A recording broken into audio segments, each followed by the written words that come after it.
I've been really, really on this journey of wanting to master storytelling, wanting to be a better speaker, wanting to be a better communicator. And, as I've evolved in my life and as my relationships have evolved, as I've started a business with Lindsey, I realized that life is almost all about communication. Yeah. Whether it's your relationships, whether it's with your community, whether it's with your boss, whether it's with your team, whether it's with a server. Like there's just so many different opportunities we have to live a better life through verbal and nonverbal communication. And I think when we're thinking about growth and self-development and all the work that we talk about on the podcast, people often overlook very small changes that they can make through verbal and nonverbal cues and communications and some of the work that you do. So we're like, all right, read the book, do the things, but there's so much that people can apply to their life today that will make huge improvements. So I'm excited to have you. I think this conversation is going to be juicy. I had the same sort of realization as you, where I realized there was like a hidden language being spoken around me, but I was not speaking it. And I think that there was a time in my life where I didn't realize, why am I so drained? Why am I with this person and I don't feel seen? Why are people seeming to be on the same page, but I'm not? Why am I sitting here but feel so lonely? Like I was having these feelings and they were all interpersonal related. And I'm thinking to myself, I'm hustling. I'm working so hard. Why do I feel so bad? Why do I have all these friends and I'm meeting with all these people, but I don't feel seen or heard, or I don't feel like I can be my true self? And that's when I began to realize there was these patterns that very charismatic, very authentically themselves people, they showed up a certain way, right? Like they walked into a room a certain way, they felt a certain way, they made me feel better about myself. And I thought to myself, what a gift. Those very highly charismatic people, and I didn't know this then, but I know this now, highly charismatic people are contagious. The reason we like being around people who are highly competent and highly friendly is because we catch that competence and friendliness. That when people are their best self, they bring out the best in us. And so I think there's two sides of the conversation today, which I was hoping we could talk about both, which is, yes, I want you to be your most charismatic, warmest, most competent self for sure. That's going to help people take you seriously. It's going to help you not be overlooked.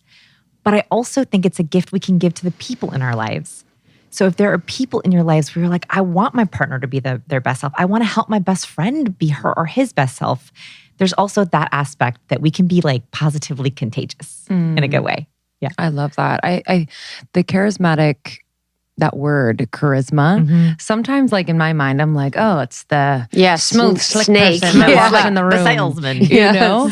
And they always have that accent. But the way you described it, I'm like, yes. And I'm wondering like it's probably a little bit nuanced where what is the like core either belief or core aspect of that charismatic person that doesn't toe the line of like too smarmy. I call it smarmy. Yeah, a little too much. So there's research on this. So I'm going to talk about, I'm obsessed with science. I'm like research geek. So's our audience. So it's perfect. Thank goodness. Okay, so the research says that highly charismatic people rank very high in two specific traits. And this is important, I think, because a lot of the time when we think about charisma, we don't really know how to define it, right? It's like this magical sort of quality. And it can very easily go into smarminess. But actually what the research shows is those people who are highly compelling, very captivating, very charismatic, they are off the charts in warmth. So warmth is like likability, trust, friendliness. Like we immediately feel like, yes, you are my person. And at the very same time, competence. And they have to be a perfect balance of both. So competence is not just book smarts. It's actually capability. It's getting things done. It's being able to be relied upon. And so the reason why it's so magical is because it is very hard to hit both trustworthy and impressive, both friendly and likable and capable and competent. That's that magic sweet spot. But the good news is research shows it can be learned.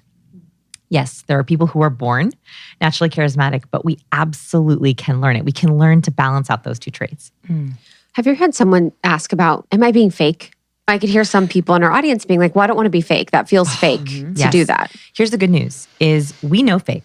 We smell fake. Yes. We spot fake, right? Like, first of all, from an intrapersonal perspective, being fake is exhausting. Yeah. I could teach you how to fake being warm, but there is nothing worse than pretending you like someone that you don't. Like, maybe you can do it for a lunch, but we know, like, if you're pretending to like someone, if you're faking warmth, it is exhausting and very hard to keep up. Second is, so it's exhausting for us, but also people smell it on us. Yeah. Oh, it's painful. Let's just talk about a couple cues you cannot control. Okay. So people who are faking competence, faking that they know something, it's very hard to do that. And it usually leaks. One of the cues that we cannot control is our blink rate, for example. And research finds that people who are guilty or sometimes in deceit, like they're deceiving us, or very, very highly anxious, their blink rate speeds up really, really fast. And they just blink really fast because they are so anxious that they're trying to have time to process. Wow. So that's a cue we cannot control. So if you are trying to fake competence, it's going to leak out. So I would much rather you say, okay, I want you to have the kind of people in your life who you actually like and you want to show them that. And there's people you actually want to gift competence to as well. That's, I think, that's an assumption I hope we can make is that, and we can talk about getting rid of toxic people because I think that's the first thing you got to do. Yes. So you could say that it's on a scale almost where some people just engage in the scale of competence and warmth differently than other people, but it has to be authentic to you. Yes. And right off the bat, one of the first things I do in the book is I ask you to evaluate where you think you are in warmth and competence. Where do you lean? The way that I think we're authentic is we find like our flavor of charisma, right? So while, yes, highly charismatic people are warm and competent, we all have different flavors, and that's good. So for example, there are quiet, powerful introverts who rank a little higher in competence. They can still be warm with the people they care about, but they're quiet and contemplative and powerful, and that is charismatic. There's also my bubbly extroverts who lean a little higher in warmth. Now they're smart and they can get it done, but they default to being friendly and likable with the people they actually like, and their bubbliness is their flavor of charisma. So those are both highly charismatic, but honoring our flavor and identifying where you fall on that scale. What's your default? And by the way, also what's your default in fear mode?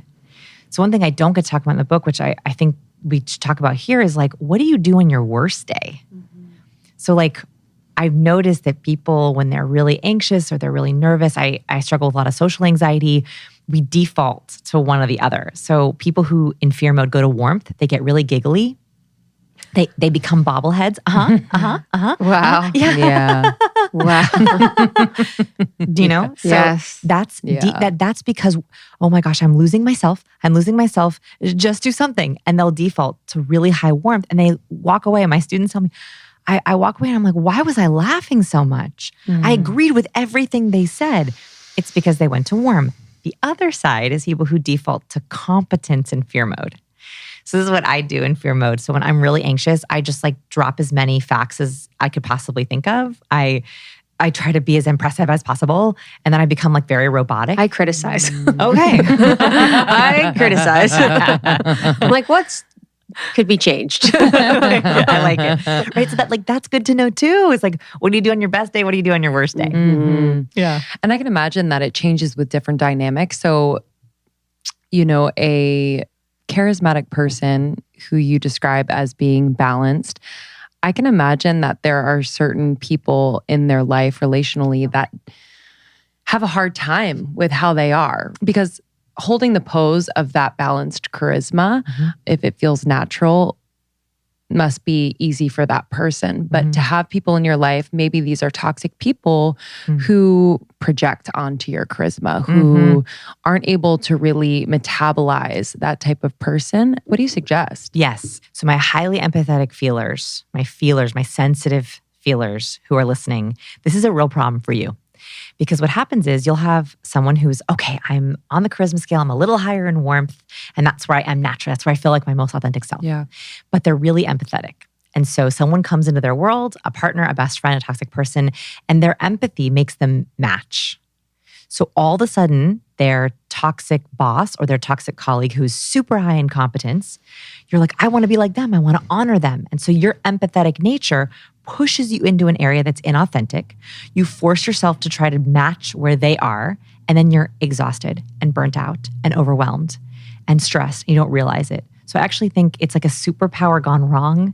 But highly empathetic people, they flex a lot in the charisma scale. So when we talk about this in the book, like you can flex with different people. You can match your partner to honor them. But my highly empathetic people, it's like a superpower that goes too far because you give up yourself. It's like you're putting your own needs aside because you're trying so hard to match them. I think that's a beautiful thing, but you have to find your end. You have to find your limit, and that takes some serious self-exploration. Thank you so much for tuning in to Morning Microdose by Almost 30. We hope you enjoyed waking up. As always, we encourage you to take what resonates and leave the rest. If you enjoyed this trip, tune into the full episode on the Almost 30 podcast. All episode information can be found in the show notes. Make sure to subscribe, and if this becomes a part of your morning routine, be sure to share it with a friend. We have new inspiring doses Monday through Friday. Follow us on Instagram at Morning Microdose, and follow Almost 30 at Almost 30 Podcast. Thanks for listening. We'll see you in the vortex.